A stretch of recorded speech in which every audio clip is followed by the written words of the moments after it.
Practice set 1.3 मध्ये आपण दोन क्वेश्चन्स दिलेले आहेत, त्यामधील प्रत्येक एक क्वेश्चन आपण घेतलेला आहे.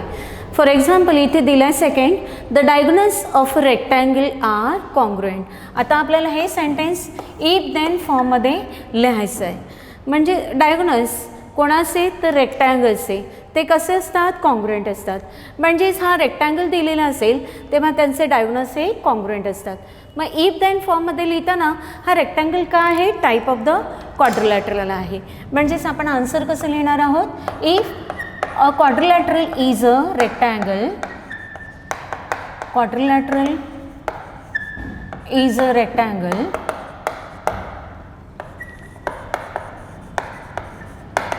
then its diagonals are congruent. Its diagonals are congruent. हे आपण सेंटेन्स इफ देन फॉर्ममध्ये लिहिलं. आता ह्या इफ नंतरचा येणारा पार्ट जो आहे तो अँटीसिडेंट आहे, देन नंतरचा पार्ट येणार आहे तो कॉन्सिक्वेंट आहे. इथे आपल्याला क्वेश्चन विचारलेला नाही आहे, पण आपण इफ देन फॉर्ममध्ये लिहिलेला आहे. Question number 2, write converse of the following statements. आपल्याला कॉन्व्हर्स लिहायचं आहे. आणि फर्स्ट स्टेटमेंट कसं दिलेलं आहे, the alternate angles form by two parallel lines and the transversal are congruent. पहिले ह्याचं सेंटेन्सचं मिनिंग आपल्या लक्षात घ्यायचं आहे. अल्टरनेट अँगल्स कोणामुळे तयार झालेले आहेत, तर form by two parallel lines and the transversal. म्हणजे हे दोन पॅरलल लाईन्स आहे, त्याची ट्रान्सव्हर्सल आहे, आणि ह्यामुळे तयार झालेले अल्टरनेट अँगल्स कसे असतात, कॉन्ग्रुएंट असतात. बरोबर. मग हे स्टेटमेंट प्रथम आपण इफ देनच्या फॉर्ममध्ये लिहून घ्यायचं. म्हणजे आपल्याला कॉन्व्हर्स लिहिताना इफ नंतरचा जो पार्ट आहे तो आपण देन नंतर घेणार आहोत, आणि देन नंतरचा पार्ट जो आहे तो आपण इफ नंतर घ्यायला सोपं होतं.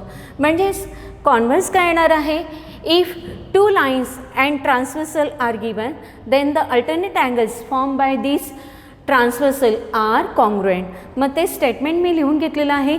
If two lines are parallel then alternate angles form by their transversal are congruent. हे स्टेटमेंट इफ देन फॉर्ममध्ये लिहिल्यानंतर आपण कॉन्व्हर्समध्ये कसं लिहिणार आहोत, तर कॉन्व्हर्स इफ, आता हा पार्ट न लिहिता आपण काय करणार आहोत, देन नंतरचा पार्ट लिहिणार आहोत.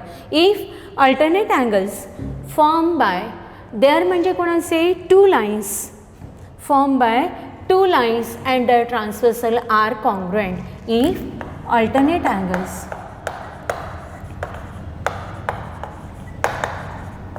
formed by two lines and their transversal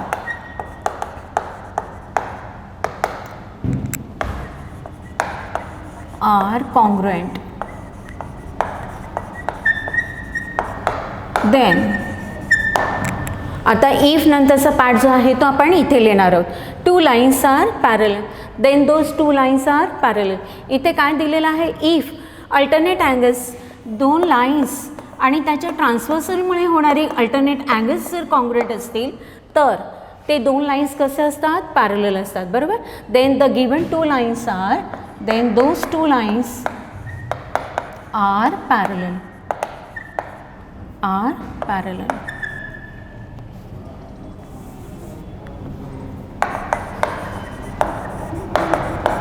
तर प्रॉब्लेम सेट 1 मधील सुद्धा क्वेश्चन नंबर 7, 8, 9 हे तिन्ही आपल्याला ह्याच कंडिशनल स्टेटमेंटवर आधारित आहेत. Write in conditional form. आता हे दिलेलं स्टेटमेंट कंडिशनल फॉर्ममध्ये लिहायचं आहे. म्हणजेच काय नेमकं, तर इफ देनच्या फॉर्ममध्ये लिहायचं आहे. फॉर एक्झाम्पल इथे मी सेकंड घेतलेलं आहे. A triangle is a figure form by 3 segments. म्हणजे 3 सेगमेंट्समुळे फॉर्म झालेली ही जी फिगर आहे ती का आहे, ट्रायंगल आहे. बरोबर. If 3 segments, if a figure form by 3 segments then it is a triangle. पण ही 3 सेगमेंट्स कसे आहेत, क्लोज फिगर आहे ना. बरोबर. मग आपण इफ कसं लिहिणार आहोत, if a close figure form by 3 segments, formed by 3 segments,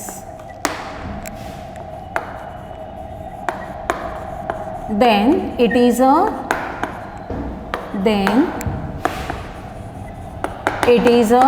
triangle. म्हणजेच 3 सेगमेंट्समुळे जर क्लोज फिगर तयार झाली तर ती काय असते, ट्रायंगल असते. अशा प्रकारे उरलेली एक्झाम्पल्स पण तुम्ही सोडवणार आहात. क्वेश्चन नंबर 8 का आहे, write the converse.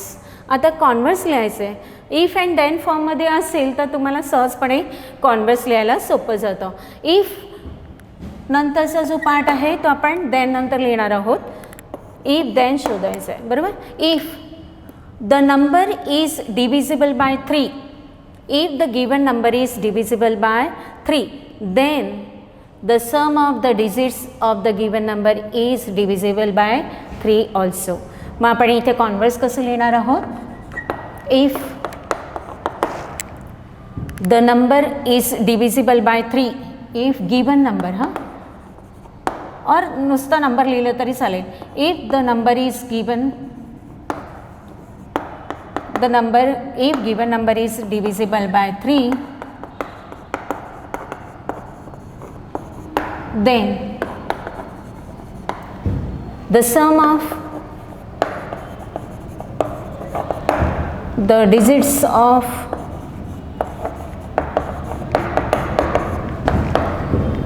that number is also divisible by 3. is divisible by 3.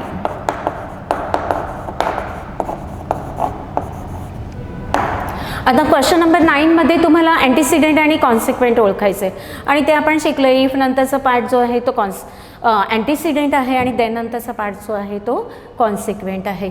Problem set 1 मधील आपण 7, 8, 9 एक्झाम्पल्स आपण इथे तुम्ही होमवर्कमध्ये कंप्लीट करायचं आहे. आता आपण उरलेला भाग बघूया. विद्यार्थी मित्रांनो, इयत्ता 8वी पर्यंत तुम्ही जॉमेट्रीचा भाग बराच शिकला आहात.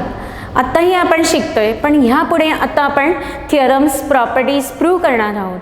ते नेमकं काय आहे, आपण युक्लिड्सची जॉमेट्री शिकतो. ग्रीक मॅथमॅटिशियन आहे, त्यांनी काही जॉमेट्रिकल स्टेटमेंट्स ऑलरेडी ट्रू असे समजले आहेत, ॲझ्युम केलेले आहेत. आणि हे ट्रू स्टेटमेंट्स म्हणजेच काय आहे तर ॲक्शन्स किंवा पॉस्ट्युलेट्स असं म्हणतात. आणि ह्या ॲक्शन आणि पॉस्ट्युलेट्सचा वापर करून आणखीन काही प्रॉपर्टीज आपण प्रूव्ह करणार आहोत. त्या प्रॉपर्टीजना आपण काय म्हणतो, थिअरम असे म्हणतो. हा थिअरम प्रूव्ह करताना आपण जी लॉजिकल मेथड वापरतोय त्यालाच काय म्हणायचं आहे, प्रूफ असं म्हणायचं आहे. आणि या प्रूफचे 2 मेथड्स आहेत, एक डायरेक्ट मेथड आणि इनडायरेक्ट मेथड. आपण ह्याविषयी सविस्तर एक थिअरम प्रूव्ह करून आपण पाहणार आहोत. Indirect method.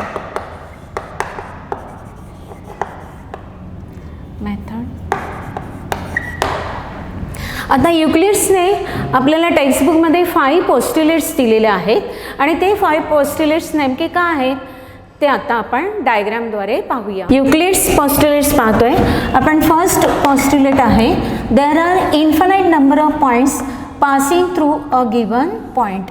एकच पॉईंट दिलेला आहे तर त्या पॉईंटमधून जाणाऱ्या आपल्याला infinite number of lines draw करता येतात. हे फर्स्ट पोस्ट्युलेट आहे. लाईन्स दाखवते म्हणून ॲरो दाखवणं गरजेचं आहे. सेकंड आहे, if 2 points are given, 2 distinct points are given, then there exist exactly 1 line passing through them. या 2 पॉईंट्समधून जाणारी फक्त एक आणि एकच लाईन असते. Only 1 and 1 line passing through 2 distinct points. Third postulate आहे, we can draw a circle of given radius. कोणत्याही दिलेल्या रेडियसनुसार आपण सर्कल ड्रॉ करू शकतो. Taking any point as the center. कोणताही पॉईंट आपण सेंटर म्हणून घेऊ शकतो. सपोज हे सर्कल ड्रॉ केलेलं आहे, याचा सेंटर हा आहे. इथेही सेंटर तुम्ही घेऊ शकता आणि त्याच दिलेलं रेडियसचं सर्कल तुम्ही ड्रॉ करू शकता. इथे मी स्टेटमेंट लिहत नाही आहे, पण तुम्हाला एक्सप्लेन करते की taking any point as the center we can draw a circle of given radius. Fourth आहे, all right angles are congruent to each other. Right angles म्हणजे काय, perpendicular. Each angles having 90 degree measures. यांचं measure 90 degree आहे. Obviously ते angles कसे आहेत, congruent, because congruent angles और the angles having equal measures are congruent to each other, म्हणजे हे कॉन्ग्रुएंट आहेत. फिफ्थ पोस्ट्युलेट आहे, if a pair of interior angles, suppose two lines are given and a transversal is given, here angle A and angle B, this is a pair of interior angles. ही कसली pair आहे, interior अँगल्सची pair आहे. आणि जर suppose हे आपण add केले, A plus बी केलं, ह्या मेजर्सची सम केली and if it is less than 2 right angles. आता 2 राईट अँगल्स म्हणजे काय, तर 2 into 90 degree that is equal to 180 degree. Suppose ह्या अँगल्सची सम लेस दॅन 180 डिग्री आली तर the lines produce in this direction are intersecting each other. म्हणजे हे लाईन्स जर या दिशेने वाढवले, आपण प्रोड्यूस केले, एक्सटेंड केले, तर ते एकमेकांना कसे होत आहेत, इंटरसेक्ट होत आहेत. म्हणजेच गिवन 2 लाईन्स पॅरलल नाहीत असं आपल्याला दाखवता येतं. ह्या युक्लिडच्या 5 पोस्ट्युलेट्स तुम्हाला दिलेल्या आहेत. आता एक आपण महत्त्वाचा थिअरम पाहणार आहोत. आपण थिअरम पाहण्यापूर्वी एक ॲक्टिव्हिटी बघूया. इथे 2 लाईन्स म्हणजे ह्या काड्या दाखवलेत ना, ह्या 2 लाईन्स इंटरसेक्ट होत आहेत ह्या पॉईंटमध्ये आणि त्यामुळे 1 2 3 4 अँगल्स तयार झालेले आहेत. आता हे 4 अँगल्स कसे आहेत मेजरनी ते आपण प्रत्यक्ष बघूया. नंबर 2 मेजर बघा, एक्झॅक्टली मेजर दिसते, तेवढ्याच मेजरचं 4 आहे का बघूया. येस आहे, 2 आणि 4चं मेजर इक्वल आहे. त्याचप्रमाणे आपण 1 and 3चं बघूया. 3 अँगल्सचं मेजर बघा. येस, त्याचप्रमाणे 1चं मेजर बघा. बरोबर, एक्झॅक्टली मेजर इक्वल आहेत. आता हाच थिअरम आपण प्रत्यक्ष प्रूव्ह करून बघूया. थिअरमचं स्टेटमेंट आहे, the vertically opposite angles form by 2 intersecting lines are of equal measures. म्हणजेच इथे आपल्याला इफ देन फॉर्ममध्ये स्टेटमेंट नाही आहे. तसं असतं तर आपल्याला गिवन टू प्रूव्ह लिहिणं सोपं झालं असतं. मग इथे दिलेलं का आहे, तर 2 इंटरसेक्टिंग लाईन्स दिलेल्या आहेत आणि त्यानुसार होणारे व्हर्टिकली अपोजिट अँगल्स हे इक्वल मेजर्सचे असतात. म्हणजेच आपल्याला दिलेल्या स्टेटमेंटनुसार आपण फिगर ड्रॉ करूया. 2 इंटरसेक्टिंग लाईन्स ड्रॉ केल्या आहेत. लाईनला नावं देऊया आपण, line AB and line CD. Both this lines are intersecting at point suppose O. आता O मध्ये इंटरसेक्ट झाल्यामुळे किती अँगल्स फॉर्म झाले आहेत, 1 2 3 आणि 4. यामधील 1 and 3 ही व्हर्टिकली अपोजिट अँगल्सची पेअर आहे. 2 आणि 4 सुद्धा ही दुसरी पेअर आहे. आपल्याला ह्या दोन्ही पेअर्स कशा दाखवायच्या आहेत, इक्वल मेजर्सच्या दाखवायच्या आहेत. मग आता ह्यावरून गिवन आपण लिहिणार आहोत. Given if 2 lines are intersecting then the vertically opposite angles are of equal measures. म्हणजेच if 2 lines are intersecting, इथे given 2 lines are intersecting. आता इथे लाईन्सला आपण नावं दिली आहेत, त्यामुळे आपण इथे काय लिहिणार आहोत, line AB and line CD intersecting at point O. Given line AB and line CD intersecting at point O.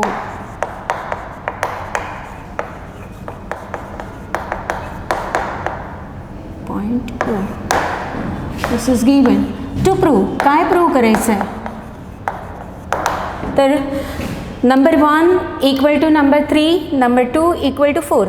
पण 1चं नेम कसं लिहिणार, अँगल नेम, तर अँगल AOC आणि 3चं नेम काय येणार, अँगल BOD. म्हणजेच फर्स्ट पेअर आहे अँगल AOC कॉन्ग्रुएंट और equal measure equal to angle BOD. त्यांचं मेजर्स इक्वल दाखवायचं आहे. सेकंड पेअर कोणती आहे, रिमेनिंग नंबर 2चं name angle BOC equal to measure angle AOD. Measure angle BOC is equal to measure angle AOD. हे आपल्याला दोन्ही पेअर्स इक्वल दाखवायचे. आपण प्रूफ पाहतोय. आता इथे प्रूफच्या 2 मेथड्स आहेत, direct method and indirect method. इथे आपण डायरेक्ट मेथड वापरणार आहोत. म्हणजेच काय, तर गिवन दिलेलं आहे ते आपण त्यापासून सुरुवात करून आपण पुढे पुढे जाऊन ते प्रूव्ह करणार आहोत. त्याला आपण काय म्हणतो, डायरेक्ट मेथड. मग इथे लाईन ए बी आणि लाईन सी डी इंटरसेक्टिंग आहेत आणि नंबर 1 and 2 अँगल्स पहा. नंबर 1 and 2 जे अँगल्स आहेत हे दोन्ही अँगल्स लिनियर पेअर फॉर्म करत आहेत. म्हणजेच या दोन्ही अँगलची सम 180 डिग्री यायला हवी. म्हणजेच measure angle AOC plus measure angle BOC is equal to 180 degree. First statement आपण लिहूया. Measure angle AOC plus measure angle BOC is equal to 180 degree. इथे रिझन काय येणार, linear pair angles. Linear pair angles. त्याचप्रमाणे आपण second pair कोणती घेणार आहोत. इथे नंबर 2 असेल तर आपण ह्याच्या बरोबरीने 2 3 घ्यायचे आहे किंवा 1 4 घ्यायचे. आपण दुसरी पेअर घेणार आहोत. तर कोणती पेअर घ्यायची आहे, 2 बरोबर आपल्याला 3 घ्यायचं आहे. 2 and 3 बघा, लाईन CD वरती 2 and 3 फॉर्म झालेले आहेत अँगल्स. म्हणजे हे पण कसे आहेत, लिनियर पेअर आहेत. या दोघांची समसुद्धा 180 डिग्री आहे.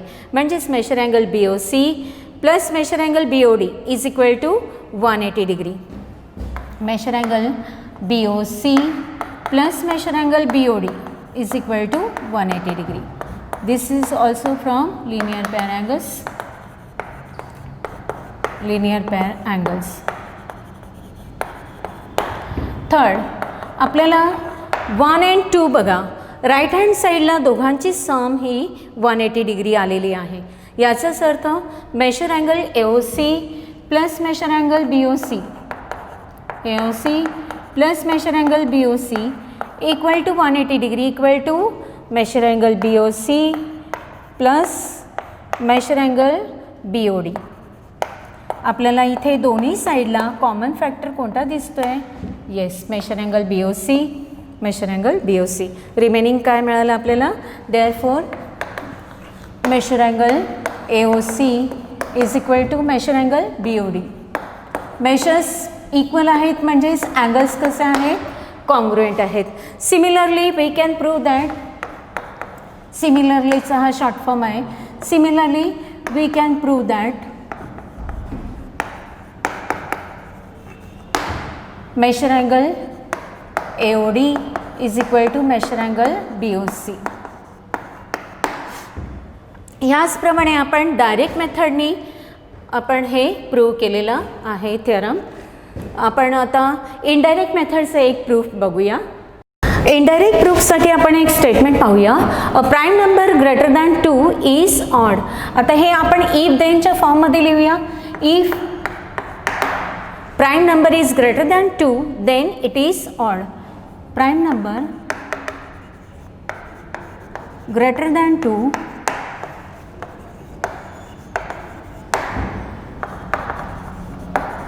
is odd.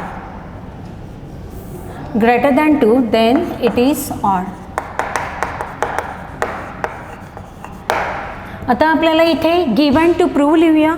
इफ नंतरचा जो पार्ट आहे हा सर्व गिवनमध्ये येणार आणि हा टू प्रूव्हमध्ये येईल. Given a prime number greater than 2 greater than 2 is given. To prove, काय प्रूव्ह करायचं आहे, it is an odd number. It is an odd. It is odd. आता आपण इनडायरेक्ट मेथड पाहतोय. इनडायरेक्ट मेथडमध्ये काय करायचं आहे, जे टू प्रूव्ह आहे त्याच्याबरोबर अपोजिट आपण ॲझ्युम करायचं आहे. अपोजिट म्हणजे काय, इट इज ऑड आहे म्हटलेलं आहे, दाखवायचं आहे आपल्याला. त्याच्या अपोजिट काय असणार आहे, suppose it is an even number. Even असेल तर मग इवन नंबर आपण ॲझ्युम केल्यानंतर आपण स्टेप बाय स्टेपनी आपण गिवनच्या कॉन्ट्रॅडिक्शनपर्यंत पोहोचणार आहोत. म्हणजेच काय, प्राईम नंबर म्हणजे तो प्राईम नंबर नसेल हे आपल्याला दाखवायचं आहे. म्हणजेच to prove a negative sentence किंवा अपोजिट आपण ॲझ्युम करून आपण स्टेप बाय स्टेपनी गिवनच्या कॉन्ट्रॅडिक्शनपर्यंत पोहोचू. आणि आपण मग ते दिलेलं जे टू प्रूव्ह आहे ते करेक्ट आहे आपल्याला म्हणावं लागेल, अशा पद्धतीला आपण म्हणतो आहे इनडायरेक्ट मेथड. मग आपण टू प्रूव्ह बघूया. सपोज किंवा assume proof, assume that P is an even number. Suppose हा इवन नंबर आहे,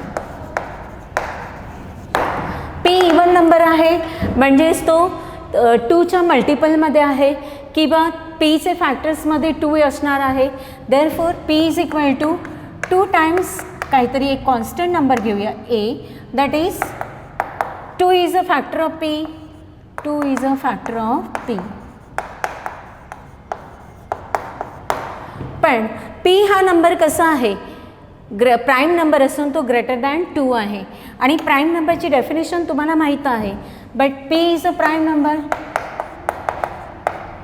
आणि त्याच्या डेफिनेशननुसार त्याचे फक्त 2च फॅक्टर असतात. एक म्हणजे त्याचे डिवायजर्स 1 आणि P इटसेल्फ असतात, बरोबर. देअरफॉर डिवायजर्स आर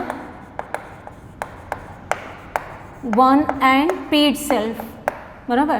पण इथे तर आपल्याला 2 सुद्धा फॅक्टर मिळतो. But this is a contradiction, this is a contradiction. कशाची कॉन्ट्राडिक्शन आहे? The definition of the prime numbers. Contradiction to definition of the prime numbers. Prime number, कारण प्राईम नंबर्सला 1 आणि P हे 2च फॅक्टर्स असतात आणि आपल्याला 2 पण हा फॅक्टर Pचा आहे असं आपल्याला इथे मिळालं. म्हणजे हे कॉन्ट्राडिक्शन झालं. प्राईम नंबर्सची जी डेफिनेशन आहे त्याच्याशी हे कॉन्ट्राडिक्शन झालं. मग त्यामुळे काय मिळालं, आपलं अझम्पशन काय आहे, रॉंग आहे. Therefore our assumption is wrong.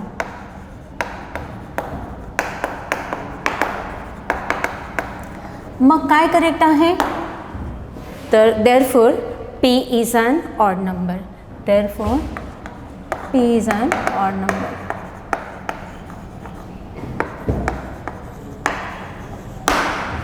बरोबर. म्हणजे P greater than 2 prime number असेल तर तो ऑलवेज ऑड नंबर असतो. हे आता आपण प्रूव्ह केलं. आता ह्या दोन्ही मेथड्स तुम्ही पाहिल्या. विद्यार्थी मित्रांनो, आपण first chapter basic concepts in जॉमेट्रीमधला सर्व भाग शिकलेलो आहोत. त्यामधील काही प्रॅक्टिस सेट 1.1 to 1.3 मधली आपण थोडी एक्झाम्पल्स सॉल्व्ह केली. प्रॉब्लेम सेट 1 मधील पण आपण काही एक्झाम्पल्स सॉल्व्ह केलेले आहेत. रिमेनिंग एक्झाम्पल्स तुम्ही स्वतः सोडवायचे आहेत. धन्यवाद.